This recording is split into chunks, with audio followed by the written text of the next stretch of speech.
Dengan menggunakan sepeda motor, petugas pemutakhiran data pemilih atau Pantarli di wilayah Desa Plaga, Petang, Badung, Bali berupaya menjangkau rumah warga yang berada di wilayah terpencil. Beberapa jalan menuju rumah warga bahkan jauh dari akses jalan utama dan hanya bisa ditempuh dengan berjalan kaki. Berbekal sejumlah dokumen, petugas melaksanakan pencocokan dan penelitian data pemilih serta memberikan tanda bukti terdaftar kepada pemilih. Selain tantangan sulitnya medan yang harus dijangkau, tidak jarang warga yang didatangi tidak berada di rumah karena sedang sibuk berladang atau sedang berada di lahan pertaniannya. Maka petugas pun harus datang kembali. Tentunya topografi di daerah Petang ini berbeda dari kecamatan yang lain, berkaitan dengan pemilih-pemilih yang memang berada atau berlokasi di wilayah yang sedikit sulit dijangkau atau berada di luar pemukiman penduduk. Terutama di Desa Plaga, hari ini juga kami turun langsung untuk melakukan pencocokan dan penelitian bersama petugas Pantarlih di Desa Plaga untuk memastikan setiap warga yang ada di Badung, ya khususnya di Desa Plaga ini juga mereka bisa tercatat sebagai pemilih dalam Pilkada 2024. Untuk kami di TPS 4 itu ada beberapa kakak yang kediaman salah satu warga di Kiadan jauh dari pemukiman. Ada beberapa kakak. Ini kesulitannya untuk menjangkau lokasi warga seperti ini apa aja nih? Sudah tempatnya agak jauh, kita ini ada perbaikan jalan juga, kita harus jalan kaki, tidak bisa membawa sepeda motor ke rumah salah satu warga ini. Kesesuaian data pemilih sangat penting agar hasil pemutakhiran data pemilih atau pemilu tepat, akurat, dan mutakhir. Sementara khusus untuk di Kabupaten Badung, Bali ada sebanyak 1.509 petugas Pantarli yang diterjunkan dan telah bertugas sejak 24 Juni 2024 lalu. Dari Badung, Bali, Bagus Alit, iNews melaporkan.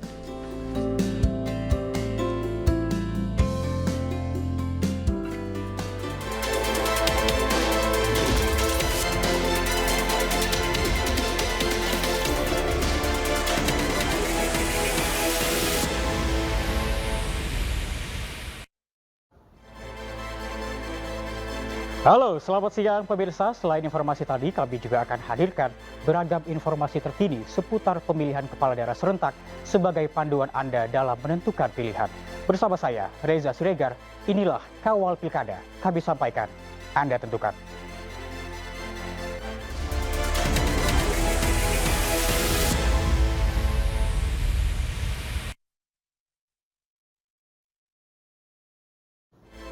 Ya, pemilihan Gubernur Sumatera Utara 2024 mendatang semakin panas. PDIP menyatakan akan all out memenangkan calonnya untuk melawan Bobi Nasution. Sementara PKS saat ini juga belum menentukan akan bergabung ke koalisi manapun.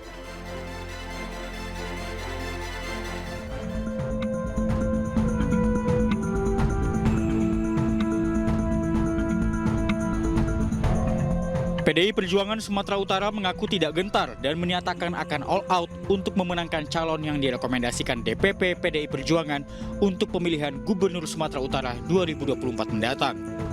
Sejauh ini nama Edi Rahmayadi, mantan Gubernur Sumatera Utara, dan Nixon Nababan, mantan Bupati Tapanuli Utara, masuk dalam radar pencalonan PDI Perjuangan untuk Pilkada Sumut 2024. Hingga saat ini, DPP PDI Perjuangan belum memutuskan siapa nama yang akan diusung oleh mereka untuk maju dalam Pilgub Sumut 2024. Namun, sejumlah upaya untuk memenangkan Pilgub Sumut 2024 terus dilakukan, salah satunya dengan membangun koalisi bersama PKS. Apa yang menjadi keputusan oleh DPP, tentu kami kader-kader di bawah ini all out, artinya tegak lurus. Kita berjuang sampai menang, ya. Kami tidak memungkinkan kalah. Kalau sudah ditentukan siapa calon yang diusung oleh PDI Perjuangan, memang kebetulan PDI Perjuangan tahun 2024 ini bisa berlayar sendiri, bisa mengusung sendiri calonnya. Karena kita dapat 21 kursi, salah satu kursi dengan Golkar. Jadi ya mudah-mudahan, kalau sekarang ini kan belum ada keputusan siapa yang diusung oleh PDI Perjuangan, siapa yang diusung oleh PKS. Sementara itu, Wali Kota Medan Bobi Nasution sejauh ini sudah diusung oleh 6 partai politik, yakni Gerindra, Golkar, PAN, Nasdem, Demokrat, dan yang terbaru PKB untuk maju dalam Pilgub Sumatera Utara 2024. Surat dukungan oleh PKB disampaikan langsung oleh Jazilul Fawait, Wakil Ketua Umum PKB. Namun dalam surat dukungan tidak disertakan nama pendamping Bobi Nasution karena masih menunggu keputusan partai-partai pendukung lainnya. Artinya dalam SK itu memberikan keputusan dan menetapkan Mas Muhammad Bobi Afif Nasution sebagai calon gubernur Sumatera Utara. Tapi wakilnya belum. Wakilnya belum, dan juga nanti akan diputuskan bersama partai-partai koalisi yang akan mengusung Mas Bobi. Sementara itu, DPW PKS Sumut menyatakan hingga saat ini belum memutuskan nama yang akan diusung dalam Pilgub Sumut 2024. Menanggapi isu yang menyatakan bahwa PKS akan mendukung Bobi Nasution, Ketua Bapilu PKS Sumut, Wasis Waseso, menyatakan jika informasi tersebut tidak benar. Kami juga melakukan konfirmasi lah ya. Jadi selain belum dapat secara resmi datang kepada kita berupa surat atau pemberitahuan, kami konfirmasi ke pihak DPP juga masih belum ada jawaban yang jelas ya. Jadi kita belum bisa mengkonfirmasi bahwa pernyataan itu sudah benar gitu. Diketahui DPW PKS Sumut sudah menerima 2 nama bakal calon gubernur Sumut, yakni Bobi Nasution dan Edi Rahmayadi. Tim iNews melaporkan.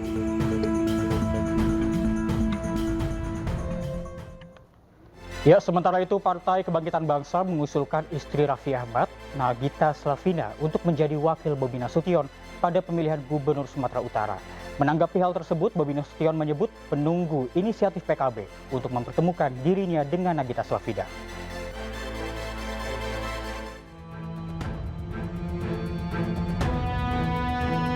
Nama istri artis Raffi Ahmad, Nagita Slavina, sedang hangat dibicarakan di dunia perpolitikan Indonesia.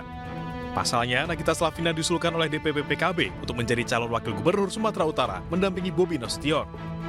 Hal itu disampaikan oleh Wakil Ketua Umum DPP PKB Jazilul Fawait usai memberikan surat rekomendasi kepada menantu Presiden Jokowi, Bobi Nasution. Menanggapi nama Nagita Slavina yang akan diduetkan dengan dirinya, Bobi menyebut masih menunggu arahan PKB untuk menindaklanjutinya karena yang mengusulkan nama tersebut adalah PKB. Bobi juga menunggu PKB untuk mempertemukan dirinya dengan Nagita Slavina untuk membahas lebih jauh terkait usulan dari PKB tersebut. Ya kan yang mengusulkan PKB, makanya untuk calon wakil itu kita serahkan dari partai.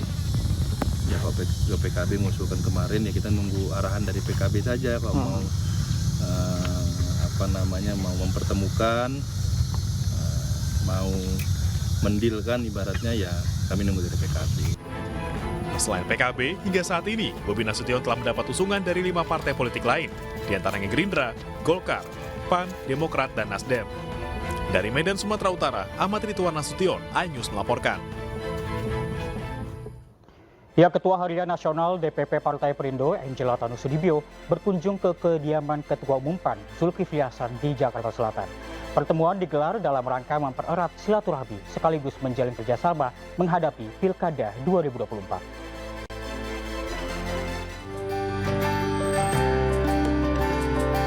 Dalam kunjungannya ke rumah Ketua Umum PAN Zulkifli Hasan, Ketua Harian Nasional Angela Tanusudibio didampingi Wakil Ketua Umum Partai Perindo Michael Victor Sianipar dan Bendahara Umum Partai Perindo Angki Yudhistia. Dalam pertemuan tersebut, Partai Perindo membahas strategi dan kerjasama dalam menghadapi Pilkada serentak November mendatang, terutama di wilayah timur Indonesia. Ini adalah silaturahim yang dilakukan dalam rangka kita untuk bekerja sama khususnya di Pilkada 2024. Perindo banyak memiliki kehadiran anggota-anggota DPR-nya di Indonesia Timur, tentu itu bisa menjadi salah satu kunci untuk kita bekerja sama. Dan kami lihat banyak daerah-daerah yang strategis yang potensial untuk bisa bekerja sama dengan Partai PAN, seperti di daerah Maluku, di daerah Indonesia Timur lainnya, dan juga di Bengkulu dan Jambi juga banyak sekali daerah-daerah yang kita lihat PAN sangat kuat. Partai Perindo juga akan terus berkunjung dan berkomunikasi dengan partai lainnya dalam rangka menjalin koalisi di Pilkada 2024 mendatang. Dari Jakarta, Nata Arman, Yudi Richard, iNews melaporkan. Ya, jelang Pilkada 2024, Ketua Umum PSI Kaisang Pangarep menyambangi DPP Partai Golkar. Selengkapnya usai jeda, Kawal Pilkada akan segera kembali.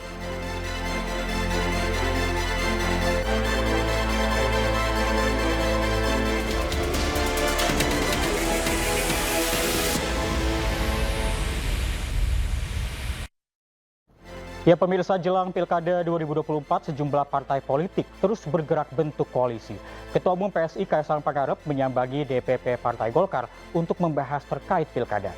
Golkar pun siap usung Kaisang bila maju di Pilkada Jakarta.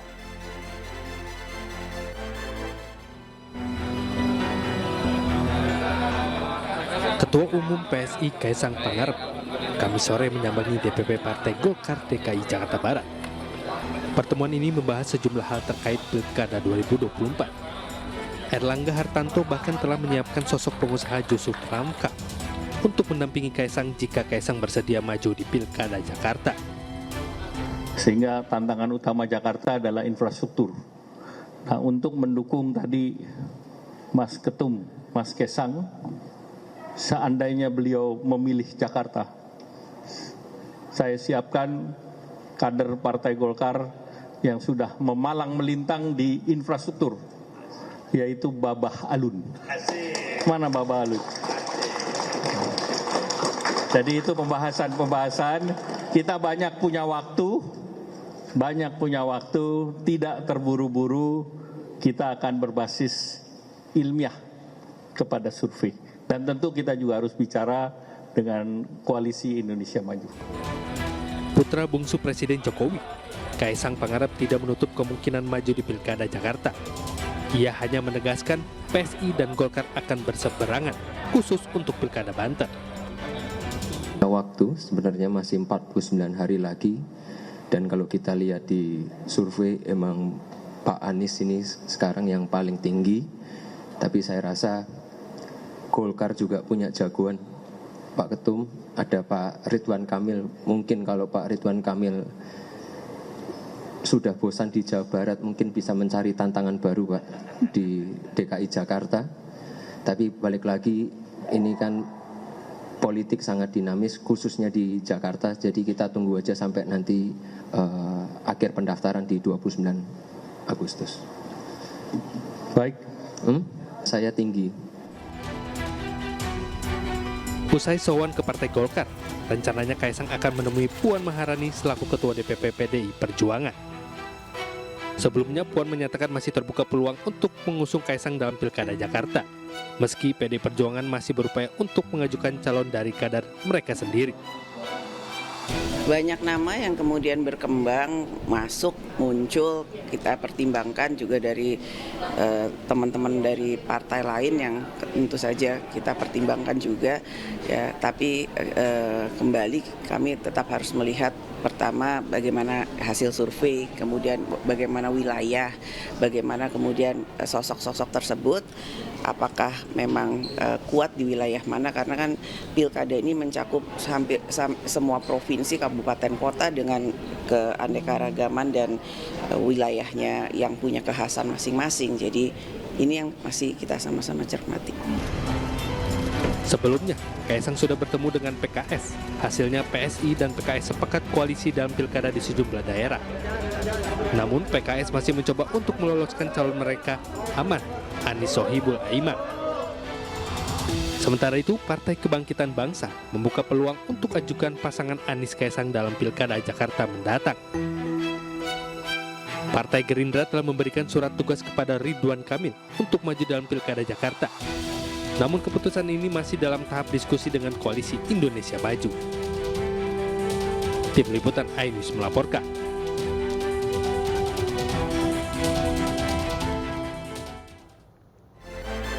Ya, peta politik di Pilgub Jakarta semakin terlihat. Sejumlah tokoh pun diprediksi akan ikut dalam persaingan memperebutkan kursi Jakarta 1. Dan berikut adalah sosok kuat yang diprediksi akan maju dalam Pilkada Jakarta. Kita lihat bersama-sama, pemirsa.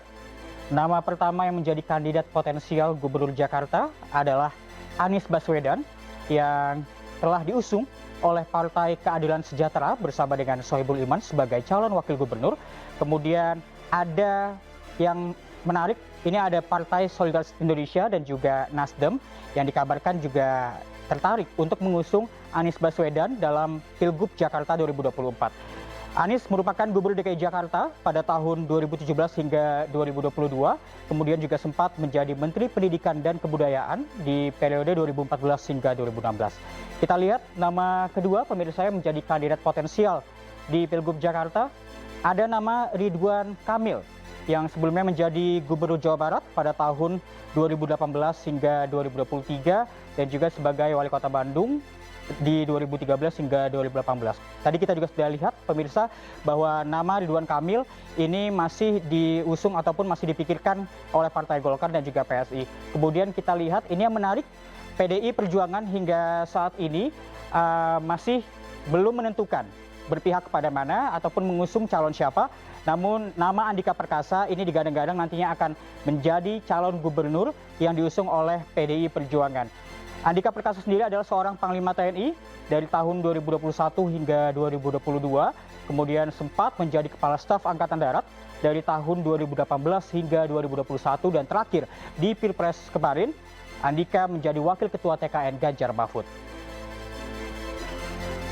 Nama berikutnya, Basuki Cahayapurnama atau Ahok yang dulu sempat menjadi Gubernur DKI Jakarta pada tahun 2014 hingga 2017 dan Wakil Gubernur DKI Jakarta pada tahun 2012 hingga 2014, menemani Joko Widodo yang dulu menjadi Gubernur DKI Jakarta pada periode tersebut. Dan nama Ahok ini memang digadang-gadang maju dalam Pilgub Jakarta di Jakarta maupun di Sumatera Utara, dan kita akan lihat bersama-sama nantinya pemirsa di manakah Ahok akan berlabuh di Pilkada 2024. Kita lihat berikut ya pemirsa, berdasarkan survei yang telah dilakukan oleh berbagai lembaga pada periode 3 hingga 9 Mei 2024, elektabilitas kandidat potensial Gubernur Jakarta. Yang pertama adalah Basuki Cahayapurnama, ini menduduki peringkat pertama dengan 33,2%. Kemudian ada nama Anies Baswedan dengan 25,4%. Dan yang terakhir ada nama Ridwan Kamil, mantan Gubernur Jawa Barat, di 20%. Dan kemudian kita lihat pemirsa, elektabilitas yang kedua yang dilakukan oleh lembaga survei Proximity Indonesia periode 16 hingga 25 Mei 2024, nama Anies Baswedan menjadi ataupun mengungguli kandidat lainnya dengan 18,5%, kemudian disusul dengan Basuki Cahayapurnama atau Ahok dengan 14%, dan yang terakhir Ridwan Kamil tetap berada di peringkat ketiga dengan 12,5%.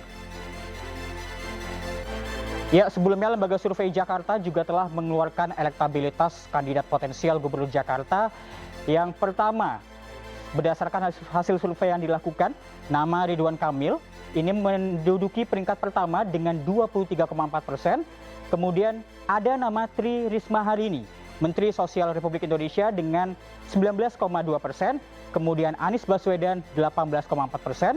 Dan yang terakhir ada nama Basuki Cahayapurnama dengan 8,7%. Kita belum melihat ada nama Andika Perkasa yang muncul di survei manapun, pemirsa. Ya pemirsa, warga korban bencana banjir bandang di Nagari Rambatan, Sumatera Barat antusias memilih calon DPD pada pemungutan suara ulang. Informasinya usai jeda berikut.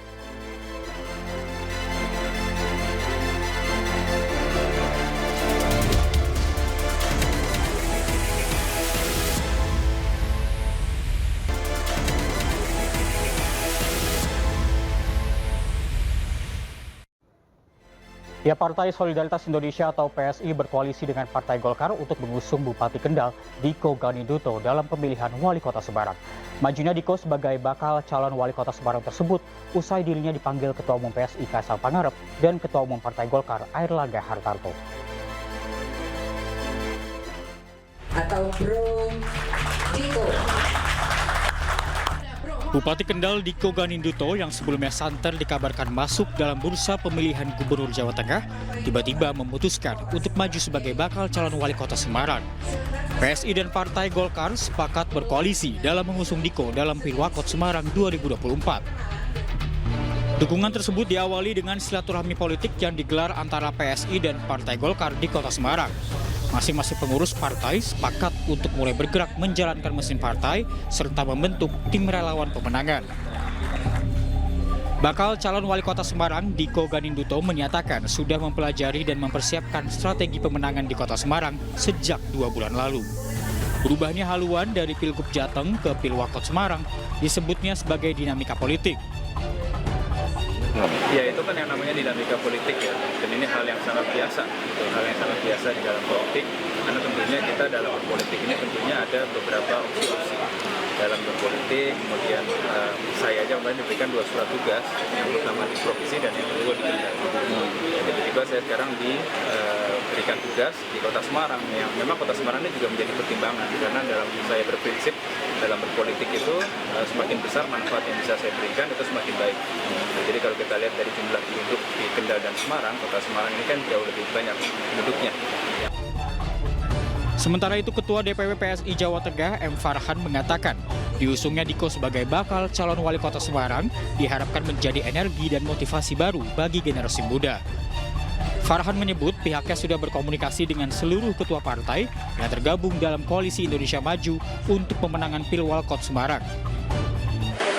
Hampir mitra koalisi dari Koalisi Indonesia Maju berkomunikasi. Kemudian kebetulan beberapa ketua partai dari Koalisi Indonesia Maju komunikasi dengan kami sebagai Dewan Pembina. Dan tentu di luar Kim juga ada gitu loh. Dan tadi disampaikan oleh Bro Diko, kita akan menjadi koalisi besar. Dalam waktu dekat, tim relawan dan partai pengusung Diko Ganinduto akan melakukan belusukan di kota Semarang. Diko menjadi orang pertama yang dideklarasikan secara langsung oleh Ketua Umum Partai Golkar dan PSI untuk maju dalam Pilwakot Semarang. Dari Semarang, Jawa Tengah, Wisnu Wardana, iNews melaporkan. Ya, warga korban bencana banjir bandang di Nagari Hambatan antusias memilih calon DPD pada pemungutan suara ulang pada Sabtu pagi. Warga berharap anggota DPD terpilih nantinya dapat memulihkan kampung mereka.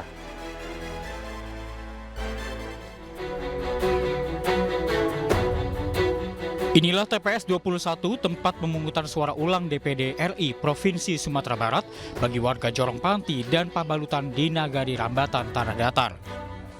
Di TPS ini terdapat sebanyak 224 pemilih yang terdiri dari warga Kampung Jao, Sopan, dan Cumalagi. Seluruh pemilih di TPS ini merupakan korban bencana banjir bandang pada 11 Mei lalu. Untuk bisa menggunakan hak suara, mereka harus menempuh perjalanan sejauh 4 km terkhusus bagi warga Kampung Jao. Meski jauh, warga tetap antusias untuk datang ke TPS. Warga berharap anggota DPD terpilih nantinya dapat memberikan pemulihan terhadap kampung mereka yang terdampak bencana banjir bandang. Mengharap kami kalau seandainya ada jabatannya di atas, kami mengharapkan bantuan dari Bapak kami. Ya, itu daerah terdampak bencana kemarin ya? Iya, kena. Yang kena? Kena. Di sini yang memilih dari jauh, Cumalagi dan Sopan. Ya, Sopan itu berapa jumlah DPT? DPT-nya 224. 24. Kalau sampai hingga pukul 9 ini bagaimana partisipasinya? Kenapa? Bagaimana partisipasinya hingga pukul 9 ini? Agak sedikit kurang dari dibanding pileg. Menurut data KPPS, hingga pukul 9 Sabtu pagi, partisipasi pemilih masih rendah dan jauh berkurang dibandingkan pemilu Februari lalu. Meski demikian, hingga akhir pencoblosan diyakini warga akan terus berdatangan ke TPS untuk menggunakan hak suara mereka. Dari Kabupaten Tanah Datar, Sumatera Barat, Agung Sulistyo, iNews melaporkan. Ya, informasi tadi sekaligus penutup kawal pilkada hari ini. Saya Reza Sregar dan kerabat kerja yang bertugas undur diri. Kawal pilkada kami sampaikan, Anda tentukan. Terima kasih, sampai jumpa.